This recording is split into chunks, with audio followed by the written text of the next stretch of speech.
صاحب کلام پر کیا کلام کریں گے آپ؟ میری یہ جرت اور جسارت کیا ہے کہ میں حضرت کے کلام پر کوئی کلام عرض کروں. میں تو اپنی درخواست اور آپ ہی کے کلام سے اور آپ ہی کی ذات سے فیض حاصل کرنے کے لیے کلمات عرض کرنے کی گزارش. سرکار حضور تاج الشریعہ مفتی محمد اختر رضا خان الازہری رحمہ اللہ تعالی رحمتً علیہ واسعہ، آپ عالم اسلام کی وہ قدور شخصیت تھی کہ علمیت ہو یا روحانیت میں ہو اپنے درجے کے اندر اپنا ثانی نہیں رکھتے تھے. حضور تاج الشریعہ رحمۃ اللہ تعالی علیہ اعلی حضرت امام اہل سنت سرکار مولانا احمد رضا خان فاضل بریلوی نور اللہ مرقدہ کے بڑے شہزادے حجت الاسلام مولانا حامد رضا خان صاحب رحمۃ اللہ علیہ، ان کے بیٹے مفسر اعظم مولانا ابراہیم رضا خان صاحب رحمۃ اللہ علیہ، ان کے آپ شہزادے تھے. ٹھیک.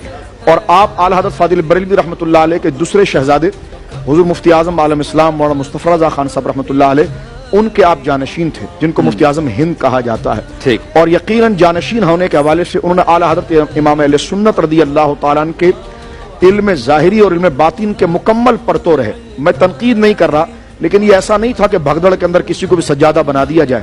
یہ سجادہ میرٹ پر بنا ہے، اور سجادہ جو بنایا گیا وہ سرکار مفتی اعظم ہند نے بنایا.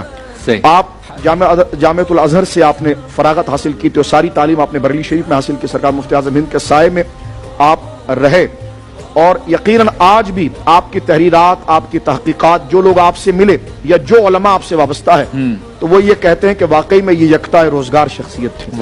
اللہ رب العالمین نے حسن و کمال ہو، استقامت و للہیت و شریعت کے اوپر تسلب ہو، یعنی دنیا ادھر سے ادھر ہو جائے لیکن جو فرما دیا اسی فتوے پر عمل ہے. یہ آپ کی سب سے بڑی ولایت اور کرامت ہے. یہ جو کلام ہے کہ کاش گنبد خضرا دیکھنے کو مل جاتا، آپ اس میں نظم اور الفاظ دیکھیے. یہ اعلی حضرت فاضل بریلوی کے خاندان کی یکتائی ہے. جس طرح کہ حضرت مولانا قبلہ سید سادات سید ریاض الدین شاہ صاحب رحمۃ اللہ علیہ کا ایک کلام سید صاحب نے پڑھا تھا کہ یہ خیرات مجھے امام احمد رضا کے آستانے سے ملی. تو مرکز اس عشق کی اپنے دور کے اندر امام احمد رضا کی ذات. ٹھیک. تو اعلی حضرت فاضل بریلوی رضی اللہ عنہ کا عشق ہو، ان کا تفقہ ہو، ان کی دانائی ہو، اور ان کا نظم اور تمام زبانوں پر ایک گرفت ہو، اس کا کامل ملکہ اپنے دور کے اندر حضور مفتی اختر رضا خان الازہری تھے.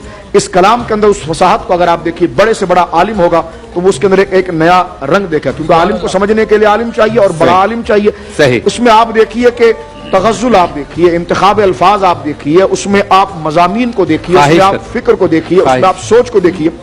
ہوا یہ ہے کہ حضور تاج الشریعہ رحمۃ اللہ تعالی علیہ کا مدینہ شریف کی حاضری کا ویزا رکھا ہوا تھا. اچھا. اور وہ ویزا ہو نہیں پا رہا تھا، تو یہ آج ہوگا کل ہوگا یا اور کوئی معاملات تھے. تو اس تڑپ کے اندر آپ نے ایک گویا کہ نعت لکھا تھا، نعت لکھی تھی جس کا مطلع یہ ہے کہ کاش گنبد خضرا دیکھنے کو مل جاتا، داغ فرقت طیبہ قلب مزمحل جاتا. تو اس کے اندر آپ نے اس کا اظہار کیا. پھر مکمل طور پر اپنے آپ کو بارگاہ مصطفیٰ کا اور ان کے غلاموں کا فقیر بناتے ہوئے خیرات کو طلب کیا ہے کہ میں جاتا گنبد خضرا کی خیرات کو پاتا، اور بلکہ موت لے کے آ جاتی زندگی مدینے میں ہے.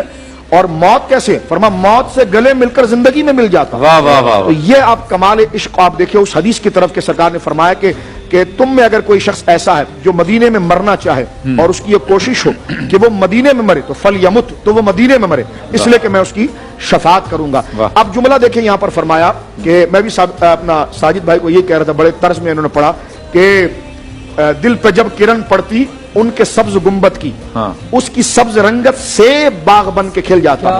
ابھی حضرت نے پڑھا، یعنی میں کوئی تنقید نہیں کر رہا، ایک معاملہ محبت کا بتا. انہوں نے پڑھا کہ اس کی سبز رنگت میں نے کہا نہیں، میں نہیں ہو سکتا، اس کی سبز رنگت میں باغ بن کے کھل جاتا. میں نے کہا میں تاج الشریعہ نہیں کہہ سکتے، یعنی یہ دعویٰ ہوا. میں نے کہا یہ پورا کلام فقیری اور حاجت اور خیرات لینے کا ہے. تو انہوں نے کھول کے دیکھا تو وہاں پر میں نہیں، اس کی سبز رنگت سے باغ بن کے کھل جاتا. تو یہ ادب اور حلاوت میرے آقا حضور شیخ العالم سرکار تاج الشریعہ رضی اللہ عنہ کی ذات کو اللہ نے عطا فرمایا. اللہ ان کے اتباع اور ایسے اکابر علماء کی محبت ہمارے دلوں میں. آمین. تو ورفع لک ذکرک کی